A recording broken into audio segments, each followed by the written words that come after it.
நம் குடலின் பாசான நார்ச்சத்துல ரெண்டு வகைகள் இருக்குங்க. ஒன்னு சாலிபிள் ஃபைபர் அல்லது கரையும் நார்ச்சத்து, மற்றொன்று இன்சாலிபிள் ஃபைபர் அல்லது கரையாத நார்ச்சத்து. ஃபர்ஸ்ட் சாலிபிள் ஃபைபர், அதாவது கரையும் நார்ச்சத்து. இந்த கரையும் நார்ச்சத்து வாட்டர் கூட சேர்ந்து ஜெல் மாதிரி ஃபார்ம் ஆகி நம்ம உணவில் உள்ள சர்க்கரை மற்றும் கொலஸ்ட்ராலை வெளித்தள்ளுதுங்க.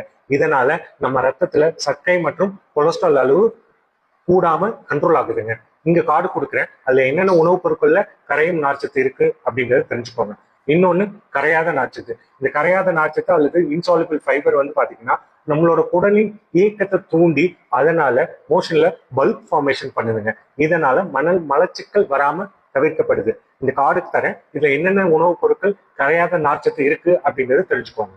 நார்ச்சத்தின் நன்மைகள் பற்றி பார்ப்போம். ரத்த சர்க்கரை அளவை குறைத்தல். நம்ம உணவில் உள்ள மாவுச்சத்தின் செரிமானத்தை குறைச்சி ஸ்லோ பண்றதுனால ரத்தத்துல அதிகமான சர்க்கரை அளவு கூடாம பார்த்துக்கிட்டு நம்மளோட 3 மாத சர்க்கரை அளவான HbA1c லெவலை கட்டுப்படுத்துது.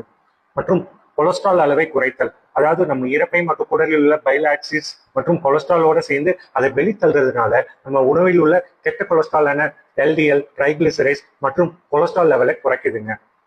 பசி மற்றும் எடையை குறைத்தல். நம்ம கொஞ்சம் சாப்பிட்டாலே ஃபில்னஸ் கொடுக்குற மாதிரி இருக்கிறதுனால இந்த நார்ச்சத்து நிறைய எடுத்துக்கும் போது நம்மளோட பசியை கண்ட்ரோல் பண்ணி அதன் மூலம் உடம்போட எடை கூடாம கட்டுப்படுத்துதுங்க. நல்ல பாக்டீரியாக்களின் வளர்ச்சியை அதிகரித்தல். நம்ம குடல்ல இந்த நார்ச்சத்து ஷார்ட் செயின் ஃபேட்டி ஆசிட்ஸை ஃபார்ம் பண்ணி அதன் மூலியமா நல்ல பாக்டீரியாக்கள் செழித்து வளர உதவுதுங்க. ஹார்மோன் இன்பேலன்ஸை சரி செய்தல்.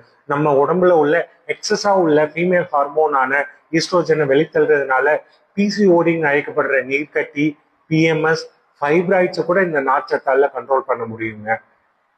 கேன்சர் வராமல் தடுத்தல். நம்ம உணவில் உள்ள கார்சினோஜென்ஸ் அழைக்கப்படுற சில மூலக்காரணிகள் தாங்க கேன்சர் வர்றதுக்கு முக்கிய காரணம். அந்த மூலக்காரணிகள் நம்ம குடல்ல ரொம்ப நேரம் தங்காம இந்த நார்ச்சத்து அவற்றை வெளியேற்றதுனால நம்ம உடம்புல கேன்சர் வராம கூட இது பாதுகாப்புங்க.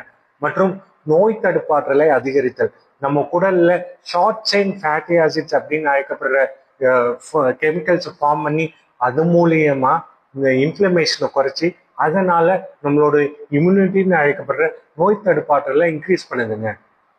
ஒரு நாளைக்கு மினிமம் 25 கிராம்ல இருந்து 35 கிராம் வரை நம்ம நார்ச்சத்தை எடுத்துக்கணும். இதுக்காக ரொம்ப மெனக்கெடெல்லாம் வேணாங்க. டெய்லி கொஞ்சம் பாதாம், பிஸ்தா, சியா சீட்ஸ், ஃபிளாக்ஸ் சீட்ஸ் எடுத்துக்கோங்க. இல்லையா டெய்லி 2 பழம் 3 காய்கறி எடுத்துக்கோங்க. அது கூட கொஞ்சம் சுண்டல், சிறுதானியம் எடுத்துக்கோங்க. நிறைய தண்ணீர் குடிங்க. நமக்கு தேவையான நார்ச்சத்து கிடைச்சுக்கோங்க. இப்படி எண்ணற்ற நன்மைகள் பயக்கும் நார்ச்சத்து தான் நம் குடலின் பாஸ்.